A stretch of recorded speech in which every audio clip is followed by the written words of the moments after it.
Hello everyone, it's Angela Nesbitt and welcome to my color story. Today we're talking about the Impressionist, the modern, and the classical palette. What does that mean? I have to be honest, when someone said modern colors or modern palette to me even a couple of years ago, and I've been painting quite a while actually, I really didn't know what that meant. So I'm here today to give you a little art history lesson. So we're going to look at how the materials artists had available to them at the time dictated the palette that they were using. So we have three main eras: 1 classical, 2 impressionist, and 3 modern. So the first time period, the classical period, think cave paintings all the way to the Renaissance. There weren't very many colors. They really relied on minerals and earth elements to create their paints. So that's what they had. And if you look at all the Renaissance paintings, you can see how heavily reliant on value they were rather than on color. And if they did get ultramarine blue was actually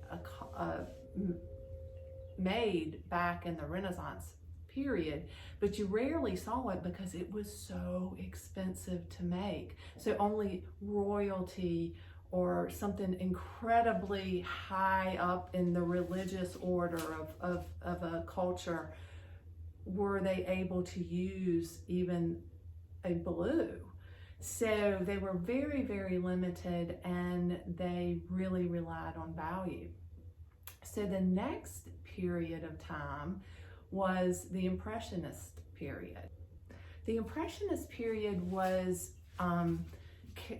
started because of the Industrial Revolution, and the industry drove making more pigments. So the artists got to take part in that revolution.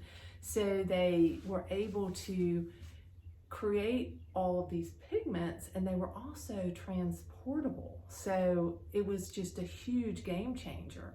They now could paint everything that they saw in nature, and the paints then also were going into tubes, so they were able to get outside and paint what they saw. So this whole new style of painting was simply because of the industry and the chemistry that allowed for the paints to be made. So the cadmiums, the chromium oxides,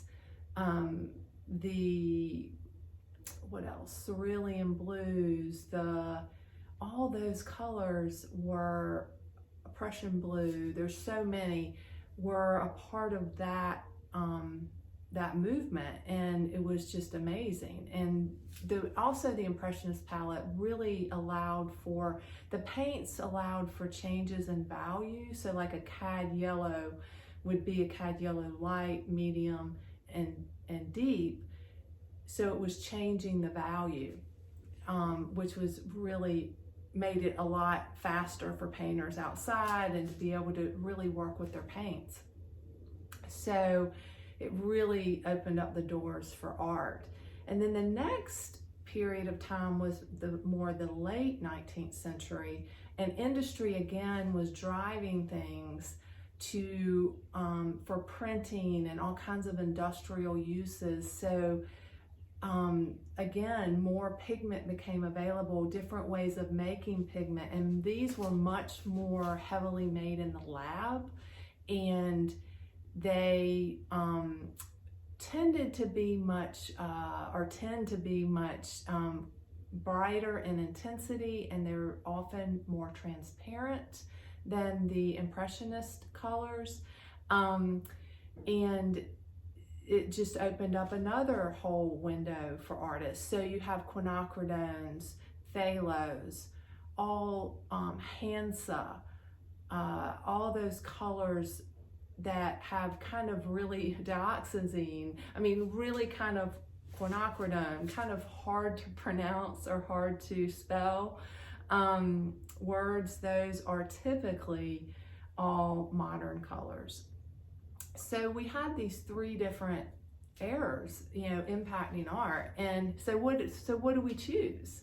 Well, I think we choose from all of them, because we now in our time period, we have access to all three. So why not pick the best that work the best for you and your palette and what you're trying to say in your art, and use them. My advice is just to really understand the paints and what they do and the differences, so that you can incorporate them into your palette in a way that really works well and serves you and serves the art that you're trying to produce.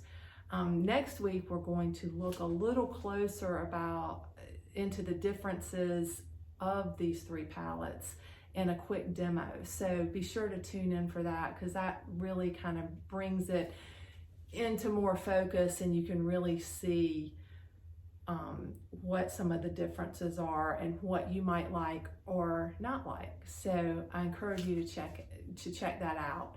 And if you missed last week, check out my website, angelanesbitt.com, in the blog section, where we talk all about the tubes and what's in the tube, and a little bit about the color index. And next week we're going to do the demo. So I hope all these tips help to demystify that trip to the paint store and what all those colors really mean. So until next week, cheers.